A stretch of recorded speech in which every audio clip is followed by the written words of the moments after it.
Hi friends, ಎಲ್ಲರಿಗೂ ನಮಸ್ಕಾರ. ಎಲ್ಲರಿಗೂ ಹ್ಯಾಪಿ ಶಿವರಾತ್ರಿ. ಇವತ್ತಿನ ವಿಡಿಯೋ ಬಂದುಬಿಟ್ಟು ಶಿವರಾತ್ರಿಗೆ ನಾನು ದೇವ್ರಿಗೆ ಅಂತ ಎಡೆಗೆ ಹಾಕೋಕ್ಕೆ ಪ್ರಸಾದಗಳು ಮಾಡಿದ್ದೀನಿ. ಏನೇನು ಮಾಡಿದ್ದೀನಿ ಅಂತ ನೋಡಿ.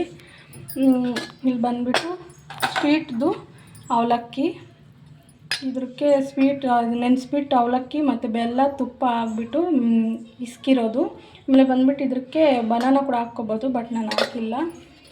ಇಲ್ಲಿ ಬಂದುಬಿಟ್ಟು ಗೆಣಸನ್ನ ಬೇಯಿಸ್ಕೊಂಡು ಇಟ್ಕೊಂಡಿದ್ದೀನಿ. ಆಮೇಲೆ ಫ್ರೂಟ್ಸ್ ಎಲ್ಲ ಕಟ್ ಮಾಡಬೇಕಾಗಿತ್ತು, ಬಟ್ ನಾನೇನು ಕಟ್ ಮಾಡಿಲ್ಲ. ಆದರೆ ಸೌತೆಕಾಯಿಯನ್ನು ಕಟ್ ಮಾಡಿದ್ದೀನಿ. ಆಮೇಲೆ ಬಂದು ಇಲ್ಲಿ ನೋಡ್ತಾ ಇರ್ಬೋದು, ರವೆ ಉಂಡೆ ಮಾಡಿದೆ, ತುಂಬ ಟೇಸ್ಟಾಗಿ ಬಂದಿದೆ.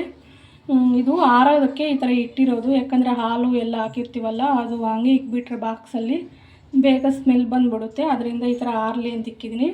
ಆಮೇಲೆ ಬಂದುಬಿಟ್ಟು ಇಲ್ಲಿ ಖಾರ ಅವಲಕ್ಕಿ ಚಿತ್ರಾನ್ನ ನೋಡಿ, ತುಂಬ ಚೆನ್ನಾಗಿ ಬಂದೈತೆ ನೋಡಿ. ನಾನೇನು ಟೇಸ್ಟ್ ಮಾಡಿರೋದು, ಯಾಕಂದರೆ ದೇವ್ರಿಗೆ ಪ್ರಸಾದ ಇಕ್ಬೇಕಲ್ಲ, ಅದರಿಂದ ಇದ್ರಿಗೆ ದೇವ್ರಿಗೆ ಪ್ರಸಾದ ಮಾಡೋದಕ್ಕೆ ನಾನು ಇದಕ್ಕೆ ಈರುಳ್ಳಿ ಆ ಥರ ಬೆಳ್ಳುಳ್ಳಿ ಆ ಥರ ಯಾವುದೂ ಯೂಸ್ ಮಾಡಿಲ್ಲ ನೋಡಿ. ತುಂಬ ಚೆನ್ನಾಗಿ ನೋಡೋಕ್ಕೆ ಚೆನ್ನಾಗಿದೆ, ಬಟ್ ಟೇಸ್ಟ್ ಏನು ಮಾಡಬಾರ್ದಲ್ಲ. ಅದರಿಂದ ನಮ್ಮ ಕಡೆ ಈ ಥರನೇ ಮಾಡೋದು, ನಮ್ಮ ಮುಳಬಾಗಿಲು ಸೈಡು. ಅದಕ್ಕೆ ನಾನು ಈ ಥರ ಮಾಡಿದ್ದೀನಿ ಶಿವರಾತ್ರಿಗೆ.